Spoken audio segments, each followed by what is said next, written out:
Substitution method, substitute कर देना। समझ में आ रहा क्या करना? सब्स्टिट्यूट। जैसे हमने तो मेडिकल स्टोर पे देखे होंगे, बोलते हैं कि ये दवाई सेम मतलब दूसरे कंपनी का मिल जाएगा।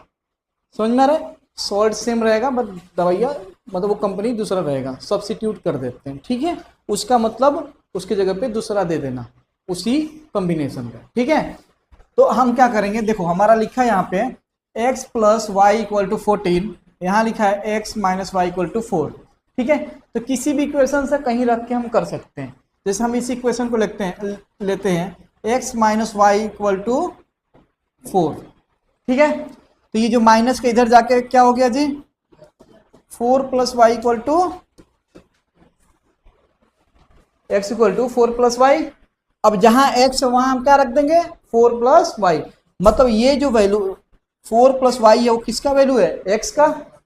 समझ में आ रहा है? अब यहाँ पे x दिखाई दे रहा है, यहाँ पुट कर देंगे, इक्वेशन 1 है और इक्वेशन 2 है, तो हम क्या करेंगे, इक्वेशन 1 में पुट कर देंगे। ठीक है, पुटिंग द वैल्यू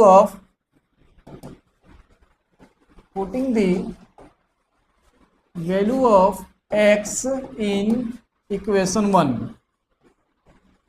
इक्वेशन 1 में हम इस वैल्यू को क्या करेंगे, पुट कर देंगे। तो यहां देखिए x के जब आप क्या लिखेंगे जी, 4 प्लस वाई, क्या लिखेंगे 4 प्लस वाई प्लस ये वाला y। समझ में आ रहा है कि नहीं आ रहा है, equal to 14।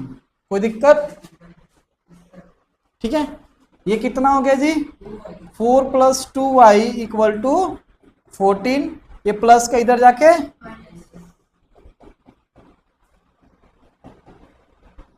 2y equal to कितना हो गया भैया, 10।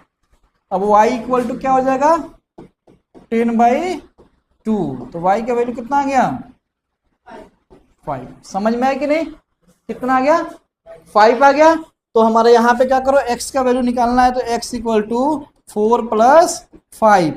तो x का वैल्यू कितना आ गया, 9। तो x का वैल्यू 9 और y का वैल्यू 5। तो 9 अब प्लस 5 14 होता है कि नहीं होता है? तो ये होता है सब्स्टिट्यूशन मेथड। समझ में आया? दूसरा भी सारे क्वेश्चन कराएंगे, पर ये समझ में आया कि नहीं है?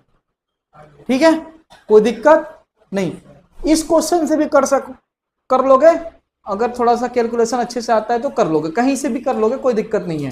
काम यही करना है, या x का निकाल कर रख लो या y का निकाल, किसी एक का वैल्यू निकालो, पुट करके उसका दोनों वैल्यू आ जाएगा।